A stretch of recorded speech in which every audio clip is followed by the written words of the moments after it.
Good morning po, good afternoon, good evening, welcome sa channel ko po, Tito Nice Vlogs. May sipon ako. I hope nasa magandang kalagayan pa rin kayo kahit na may controversial ba to or intriga sa Philippine Charity Sweepstakes po. Ako ilang taon ako tumataya sa PCSO. More than 20 years na po. Palapakan natin si Senador Rapi Tulfo.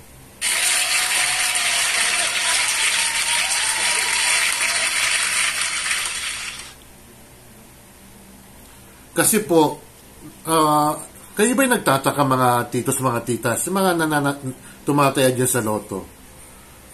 Alam mo yung itong panahon ni Robles, saka yung sino ba chairman yan? Kalimutan ko na eh. Taga Quezon yung congressman eh. Alam yung buwan-buwan may nananalo pala sa lottery natin, sa PCSO. Yung nakaraan araw, ano bang araw ngayon? Monday?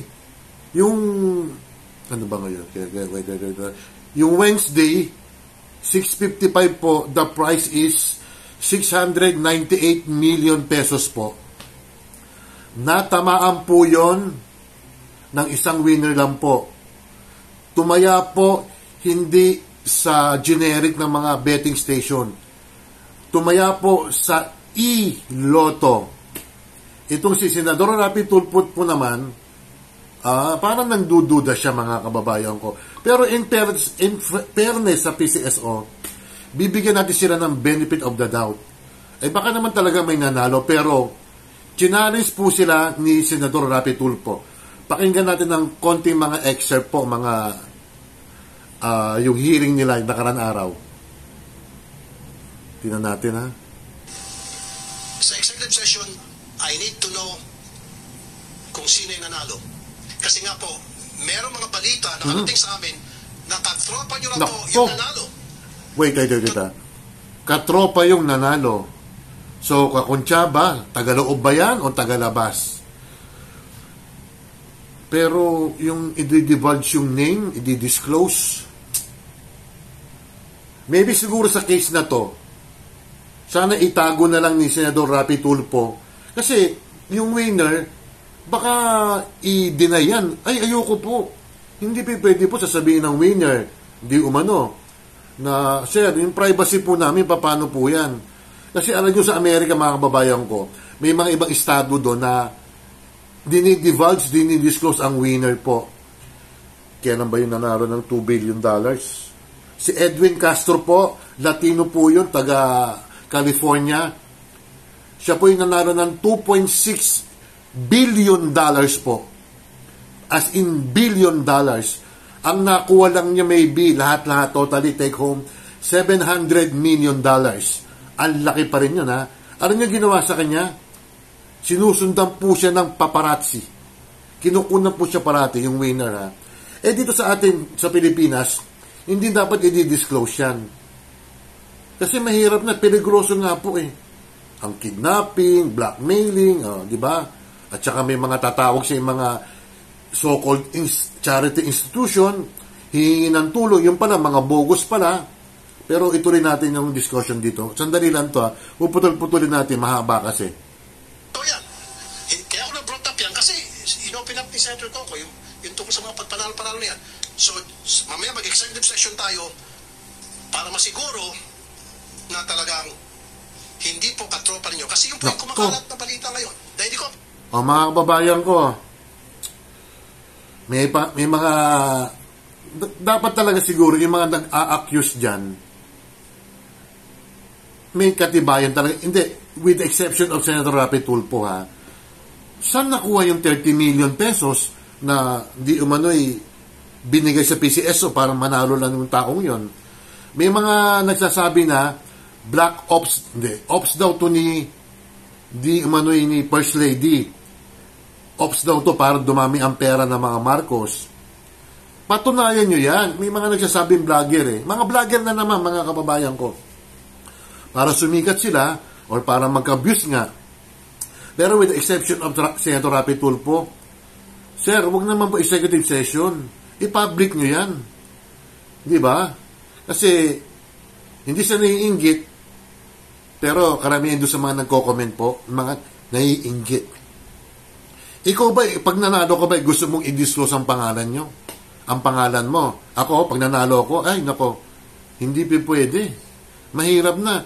Manalo ka lang ng 1 million, delikado ka na. What more ba tong, alam nyo, matitekom ng nanalo, yung nanalo sa iloto? 698 minus 20%. Ang makukuha niyang take home, tumataginting na 558 million pesos, as in 558 million pesos. Ang laki, no? Yung 58 million na butal, ang laki na yun. What more pa yung kalahating billion? Ituloy natin, ha? Pakinggan. Remember, hindi ko tinalakay yan until sa dumating si Senator Coco. So, kailangan ko yung pangalan, identity, nung nanalo. Especially sa iloto pala siya nanalo. Kasi meron pong balita, 30 million na po ang ininvest ng tropa ninyo para manalo doon sa parang 690 million na yan. Lagay, suhol. Si Ma'am Javier. Nako, wait. Nako, pag magkatotoo yan, wag naman sana. Ay, PCSO, bababa ang benta nyo, baka mag-resign kayo lahat dyan. Kung totoo, ha, bigyan natin ng benefit of the doubt ang mga taga-PCSO. Nakalimutan ko na yung, kasi may cheque ako noon. April pa yun, kinubra ko, 2019, yung nanalo ko ng 28 mil. Ang nakuha ko ng mga 21,000 plus kasi may bawas nga eh. Ang tagal na nun kasi, ini-screenshot ko, papakita ko sana sa inyo para totoo talaga. Hindi siya lottery, ano siya, yung Kino. Sinabi ko sa noon po yan, ha. Ako ay nakapunta na sa PCSO office. Maraming tao puro nangungubra. Minsan mga EC2, mga 6 digits, mga ganyan, etc. Talagang may mga kumukubra po. Pero, dito sa kasong nito, yung sa 698 million, hintayin natin ang investigasyon. Kung talaga may nagbigay na 30 million pesos, allegedly, para manalo sa malaking premium 698. Alam nyo, parang no? Wala ran, ina-question lang ko lang. Bakit buwan-buwan may nananalo? Yung panahon ni Pangulong Duterte, may 2.1 billion pesos. Inabot po ng 5 months po yun or 4 months. Ewan ko. Tuloy natin. Konti na lang to, ha. Siyempre, yan po yung sabi-sabi nila. Para maalis yung sabi-sabi na yan, mamaya po sa executive session, gusto ko malaman yung identity ng taong yan para makagawa kami ng mga research. Kung kinakailan mag-hire ako ng private detective para masiguro na hindi connected sa tropa ninyo itong nanalo. Patay. Kapag halimbawa, after mag-hire ako ng private detective at na-trace na talagang, lumitaw na talaga, hindi gana sa inyo, then sasabihin ko rito na yung ay chismis lamang, walang katotohanan. Pero pag lumitaw sa ginawang investigasyon, I might even use the NBI. DICT. Tapusin natin. Mga kababayan ko, kung ako si Senator Rapi Tulfo, ako'y mag-hire ng computer engineer, mga software expert, mga IT. Tignan nyo talaga kung talagang nagkaroon na human intervention dyan. Dapat mapatunayan talaga ni Senator Rapi Tulfo na meron human intervention sa iloto. Kasi mga iba nga, jealousy, naiinggit. Di ba? Idudugtong ko lang, yung pinakitang larawan po na edited, bad editing daw, sabi ni General Manager Mel Robles. General Manager Robles, Diyos ko, ano ba yung mga IT nyo dyan? Mga newly graduate ba? Mga apprentice ba? Bakit? Ang pangit naman pagka-edit eh. Tama naman talagang i-edit nyo yung damit kasi kunyari ako, kumubra ako, ang suot kong damit is ganito, black, and then naka-blue pants ako. Kung makilala yung tatak nitong shirt ko, uy, yun na yung kumubra. Tama naman, for security reason. Pero yung pag mag-i-edit kayo, gandahan nyo naman. Di ba? So sana, may imbestigahan mabuti to kasi pera ng taong bayan tinataya, mga kababayan ko. May mga naiinggit, siyempre, dahil hindi sila tumama. Ako naman, hindi naman ako masyado naiinggit. Nangihinayang lang kasi ako'y tutulong pag ako'y nanalo dyan. Pero hindi ko sasabihin na nanalo ko. Isisikreto ko. Sasabihin ko na kay Commander. Yun ang makakaalam. Pero hindi divulge, mga kababayan ko. medyo mahihirapan ng PCSO rito. Sasabihin ng winner ng 698 million, no way. How about may privacy? Oh. Korte yan. Idaan pa sa korte yan, mga kababayan ko. Ewan ko lang talaga kung kakuntsaban nila o hindi. Ang bilis nung mga kababayan ko. No? Every month may nananalo. Ang gagaling manghula ng mga Pilipino kung ganun, di ba? Ganun talaga. Baka destiny nila yun. Tayo naman mga ibang hindi nananalo. Better luck next time na lang. Ganun talagang numbers game eh. Swerte. No, it's not a luck. It's destiny, mga kababayan ko. Konting excerpt na lang CIDG, lahat ng mga agencies ng gobyerno para gumawa ng cross-checking, LTO, PSA. Lahat na lang, sinama na. Connected ba o hindi? Or SEC, connected ba o lahat hindi? na lang. Sa mga kasamahan nyo dyan sa PCSO, kasi, itong nanalo. So mamaya sa executive session, Senator Coco. Senador Rapi Tulfo, magaling. Nagbabakasakali naman siya. Talagang cross-checking ang tawag doon. Ang problema lang, yung winner, kung papayag. Baka payuhan ng abogado yan. Sir, huwag kayong papayag kasi yung privacy nyo, delikado. Di ba? Yung pag-picture nga yun, delikado na eh. Di ba? Kaya, good luck kay Senador Rapi Tulfo, pero nakapuntos ka sa akin. Magaling ka mga Senador Rapi Tulfo. Shoutout muna tayo ganun talaga eh. Pero ang bilis ng mga kababayan ko, no? 698 million, less 20%. 558 million. Tumataginting ang mapupunta sa winner na yon na iLotto. First time yung sa iLotto na minanalo dito sa atin Sa ibang bansa may iLotto rin, mga kababayan ko eh.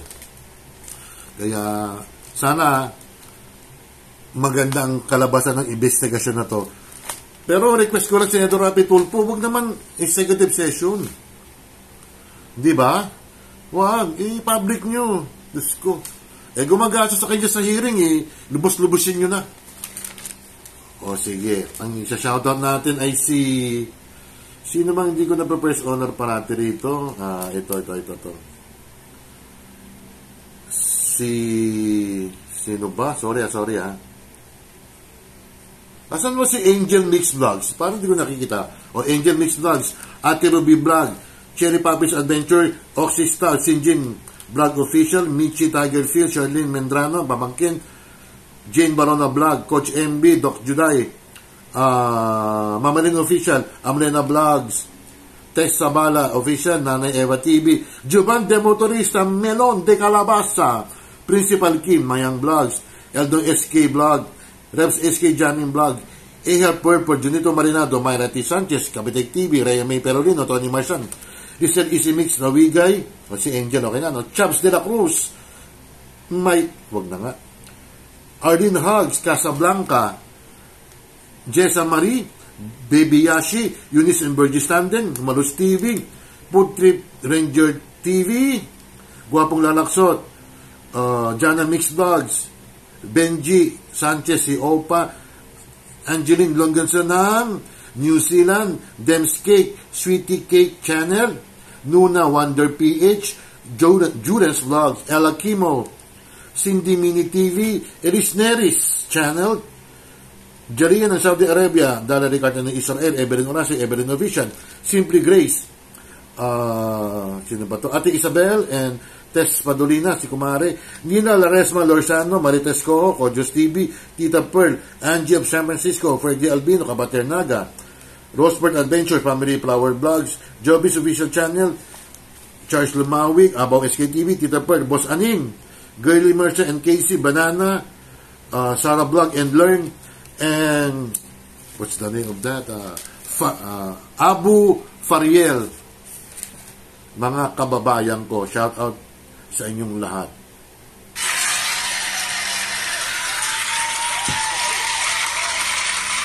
Medyo po napahabang ang aking vlog, pasensya na po kayo. This is important po ito kasi public fund po yan. Yung mga tinataya po natin, pera natin po yan, although may napupuntang portion sa charity.